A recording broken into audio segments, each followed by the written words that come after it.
Welcome back. We missed you. This is the GSL. I'm Tasteless. We're halfway through today's games. Artosis, how are you doing? I'm doing awesome after that interview with Fake Boxer. That kid, I really like him. Yeah, he seems like he's got a great I'm done with Clyde, Tasteless. Me and Clyde are getting a divorce. You new man crushes I like Fake now. Boxer, man. You new man crushes now. He's Fake got Boxer. great style. He's actually so good. And he said that if the foreigner scene really wants him to change his ID to Foxer, he'll do it. All right. Everybody on the internets, go gang post. Up. Go vote. GomTV.net forums. Show your support for Foxer. Don't be lazy. Go do it. Go do it. And we'll see if he has enough. Then John will let him know. And we'll see if he keeps his word. And if he doesn't, I hate him. But I'm sure he will. It's over. We're going to have to find a new Terran Man crush. Of course, we're not done with today's games by any measure. In fact, we have another exciting matchup coming up. do. And I don't know who the hell is going to win this one. It's InCa one. against Next Genius, the champion of BlizzCon. Apparently they're showing something on that screen that we don't get to see. We had a bit of a malfunction in the studio. There it is. There it is. It's Daijong, one of the Korean commentators, old StarCraft 1 Pro. Not going to show that anymore, though. Guess I don't have any tastes and Artosis signs. Just, it's okay. I don't have feelings like a normal person. I don't get jealous, I'm actually a robot, Tasteless. A robot programmed only for StarCraft. I wish they would have programmed me better, though. I didn't even make it in the round of 64 this time. We had a little bit of a malfunction here in the studio. Actually, one of the monitors actually just fell and I think broke. So we might be taking a little bit longer. Right when the start up of the music for the start of the show, monitor came and crashed. So we might have to get that fixed. I don't know if we're going to go right into the games or not. But let's talk about these two players. InCa really, really impresses me in PvP. There's one person, and if you're just now joining us for GSL Season 2, check out GSL Season 1 and watch InCa's games. If you want to learn how to PvP, Protoss versus Protoss, this is the guy. The kid was sick PvP. He went through like 4 Protoss to get into the round of 8 or 16. And he did a different strategy every time. Yeah, no, I think it was round of 8 he got. There's no way to put a finger on what this guy's going to do. Very hard. InCa, a master of PvP. But he practices a lot with Next Genius, the champion of BlizzCon. And as you can see, there's the monitor in the center that had fallen over. InCa. And, well, it looks like InCa, he's already gotten Codex because he's been doing so well in both GSLs. And he's a master surgeon. He took out a 2-1 in the first round. A little bit rocky there. Destroyed Tank Boy Prime a couple days ago. What is a master sergeant? That's like really high up. That must be pretty important. But we have Next Genius, who's a corporal, which sounds higher to me, but I don't think it is. He took out Rain Koyu, Bao, and Sync, a.k.a. Gildra, in the last round. Pretty one-sided routes. Took out Loner in the finals of BlizzCon, who, by the way, is in the next match. So totally a monster Protoss. These guys practice a lot together. They both say they have no idea which way this is going, but I think that InCa is pretty sure of himself. He's had so much PvP stage experience, and that means a lot. I've had to put my money on it. I'd probably put on InCa just slightly, maybe 55 to 45 chance here. Yeah, it is close, Tasteless. I don't really know who's going to take it. The only reason I might go with Next Genius, let's look at the maps first. Lost Temple, Metalopolis, Zelenary Caverns, it's PvP, so there's not a lot of difference in these maps. I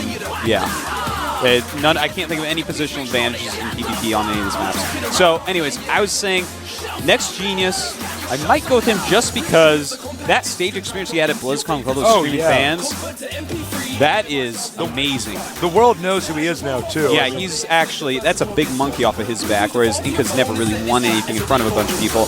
And the amount of people here, it's a lot, but nothing compared to the crowds at BlizzCon. Yeah, no kidding. Definitely done with stage right after that. Same with Loner. Yeah. He's going to be coming up playing Slayer's Boxer after this, so it should be pretty cool. Guys, this is the GSL, and there is there's our caster. To the right of him is Mr. Bay, the CEO. He's actually the guy that made all this stuff happen. He is a hero. He is. Sacred defender of StarCraft 2 esports. So, show your love. Of course, this is the GSL, the largest esports tournament in the world, not just for StarCraft, for everything. Largest prize pool. This is the largest Counter-Strike tournament in the world as far as I'm concerned. This is everything. So, and of course, you guys are always welcome to come down here and play. I know I say it a lot, but I want to encourage people who just now have tuned in to realize there's no special system you have to go through. You just have to get a plane ticket to come out here. You could participate, and it's going to be pretty cool. So please, awesome. we hope to see a lot of you guys here at Season 3 of the GSL. Now, again, note with InCa, he has different strategies every time he does this. Yeah, we've not seen a lot of repeats from him, but Tasteless, it's time. The countdown has begun. Get ready. InCa against Next Genius. Who will win? Only time will tell. And that time should be right now. So get ready for some awesome PvP action here. And the game has started. Let's get ready.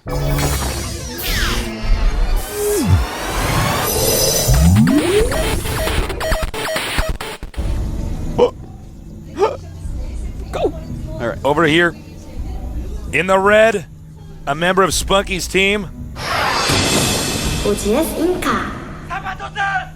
Over here in the center left. There's a cheer for InCa in the audience. We have our other Protoss player, the champion of BlizzCon. His name is Genius.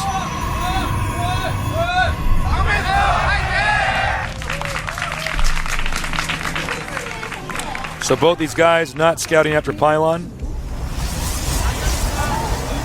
PvP rapidly, I wouldn't want to say mutating, but evolving. Yeah, out of nowhere. Yeah, so many different strategies. I actually haven't seen one of these newfangled PvPs, but it actually sounds like exactly what happened during the beta for a little bit, where stuff switched over to a lot of Phoenix-based play. So we're going to have to see if that actually occurs in this game, or these guys are going to play the more standard style. That's what I've heard about the other servers. I do not know about the Korean server, which oftentimes plays quite at a contrast to the European and American servers. Yes.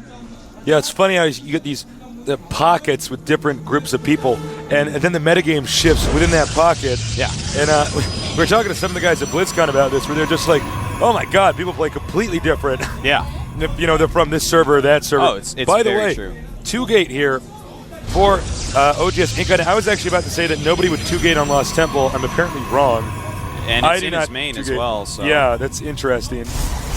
That's like quite a long ways to actually go and rush your opponent across Temple. Now, the map has a small ramp for each player's entrance, so you can just get a few zealots up here and wall yourself in. But no, InCa is not really going for heavy 2-gate. Yeah, I think it was a defensive 2-gate just in case Next Genius went 2-gate. Proxy. Okay. So he just gets his double gas to catch up on gas after he scouts that that's not the case, throws up that Cybernetics core, and realistically he's not that far behind as far as tech goes. Smart move here by InCa. InCa, I gotta say, he's got to be my favorite PvP player. Oh, I know, Tasteless. He can do everything. You have a total PvP crush on this guy ever since that cannon rush on Metalopolis. I know. I was like, ooh, getting all hot and bothered watching this guy. Now, double gateway here. Again, in case you guys are confused with what we're talking about with these 2 gateways, he makes it 2 gateways, then doesn't make zealots. He just wanted to make sure that in case there were gateways in the center of the map around here, and he's getting rushed, he would at least be safe. Yep. Now pumping out a couple stalkers real fast. Of course, you don't... If someone rushes you proxy 2-gate... Ooh. Almost gets that. Those are some long little beams from those probes. Next Genius, by the way, going with a pretty standard opener here. Yeah. Warp gate on the way. Up. That's both his gases. I like how he has that same gas, yet not mining. It's to block anyone from stealing his gas, of course. That probe just laid down and died. Yeah. Meanwhile, both these guys controlling their respective Zelnaga watchtowers.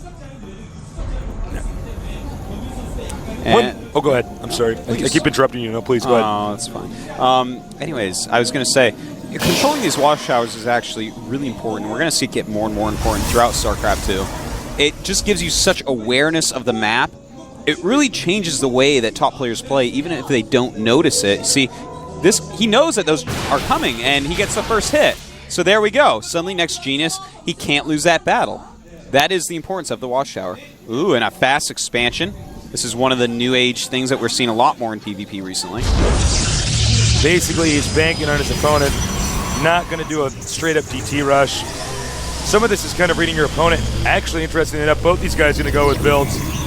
Saying, look, if I just get to the late game, I'm not going to lose. Yeah. Well, We have Stalkers just being pumped. Nothing right this second. Does he see it? Let's check here. Click on a unit of the blue. Did not spot the Nexus. Lucky break there for InCa. A few centimeters more across the screen, and this game might be very different. That is right. And, well, we see that they're just throwing up some gateways over at Next Genius base. And, of course, that Robotics over at InCa's base. So that's the big difference that we're going to be seeing here as far as tech goes. More units for one, more tech for the other. I like the Observer, though. The Observer going to make him feel a lot more safe. But yeah, when he gets in there and spots what his opponent is doing, that's when he can react. Now, of course, if we do see a timing attack here from Next Genius, a blind timing attack, that would break InCa. Yeah, easily. It really should. I mean, 4 gates against 2. You hit it at just the right time, you should be fine. But if he does charge out some Immortals, those can help a lot. They do a lot of damage to Stalkers. And at the same time, we have the support bay going up for InCa, so he's going to go right into Colossus from here.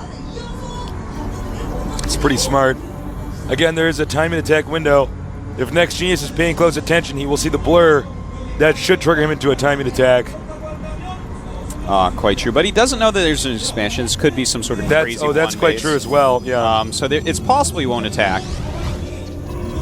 But, you know, it might be good to pressure a little bit. Next Genius is doing what I can't do in PvP, which is play blind and comfortably. That's why I never 3-gated and 3-gate Goon Rushed in PvP in StarCraft 1. Now, about that timing rush Taste was talking about, let's take a look at this unit count. For Next Genius, he has 4 Zealots, 8 Stalkers.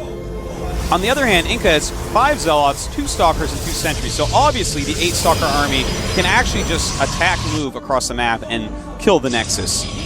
Will he do it, though? Doesn't look like it. If he gets the Colossus out here, and of course, yeah, he's going to. Gets that up pretty quick. That's pretty smart. He could park the Colossus up here on the high ground and basically snipe these other units that would be rushing towards him. I do like how he only has a small number of Stalkers here and keeps the rest back here. I don't know if he knows there's actually an Observer spotting him. Well, he does now because he killed it. Oh, doesn't get it, though. Moves away as his Observer flies by anyways. Probably didn't even notice that was occurring. Keeping his army split up like this can stop another scouting probe maybe from zipping inside the main. Now the Thermal Lance, it's almost done right now. At the same time, Robotics Bay going up for Next Genius. He's going to want Colossus as well. And he is seeing everything that's going on, so he has full information at this point. Now this army that we have moving out for InCa is pretty scary. The Zealots will tank damage while Colossus might go around and try to get in a lot of splash damage. So if he can attack into the choke just right, this could do a lot of damage. As you can see, he's going to put a pylon out here. InCa decides it's time to engage. Right, Stalker's out in front now. And InCa going nice force field. It's going to stop some of those Stalkers from going up. And it's the splash damage from these Colossus that he's going to need to focus on. But there are a lot of Stalkers in there. The Zealots coming up to attack the Stalkers. He's got to micro back. He's got to kill these Zealots without taking damage from the Colossus. He's got to be careful. Those Zealots, they could take damage, but you can't just throw them away. The Stalker's not in a good position here. The Zealots can box him in pretty easily. But he is taking them out. 4 Stalkers joining InCa's Colossus. And those Colossus doing so much damage now. The clumped up Stalkers of Next Genius taking so much damage, warping in behind. I like that move a lot. He's going to try to snipe some Colossus there. Wants to take as little splash damage as humanly possible. Or Protosly possible. Ooh. Now the Colossus is moving in. Second Colossus almost out. Very smart, going to go for the Robo. Maybe he can take it out before that Colossus comes out. Wow, InCa really showing us why he's a PvP master. And the Colossus does get out. That was close. The Robo even lives. I don't think he's going to want to build anything out of that for a while, though. Zealot's going up to try to tank some damage. And Thermal Lance. Thermal Lance is done. There it is, GG. InCa makes it look easy, even though, as you were saying, Tasteless, there was a timing where Next Genius really could have just 1A, that's it. Rushing defeat here for Next Genius. Not happy with that at all. I mean, if he were to actually watch that replay, which you can't do in between these games with the GSL, he would actually be like, oh, no, you did not. But, oh, yes, he did, Next Genius. He skimped on units for a while. InCa is like so good with these Colossus timing attacks. It's really impressive. Every game I've seen him do this, he knows right when to attack him with the Colossus if he goes Colossus first. And sometimes he doesn't even do that. He goes Void Ray or does something else crazy. So it's pretty cool. It is. It's really super duper cool. But he didn't make a lot of units, so I think next year he's going to keep that in mind. He has to know that there was some sort of timing there for him to do it because Colossus came so quick after expansion. You can just put 2 and 2 together. He expanded and he teched. That means he has no units. Yeah. Those are the 3 things you can do: expand, tech, and make units. So if someone's doing 2 of those, they're not doing the other one, and that's how you take advantage. One thing about playing blind in PvP, and when I say that I mean not having an observer, is you have to be aggressive. Because you always have the larger army. Yeah. Or should, if you're doing stuff right, unless something really weird happens. So you have to. The only way you can scout is to shove your opponent back into the main, and then you at least know, does he have an expansion, does he not have an expansion. The countdown has started. Game number 2 is going to be underway in just a minute here. Can InCa win game number 2? Let's find out. Next Genius has one more chance. Otherwise, he's going to get to game number 3. Let's get ready, guys.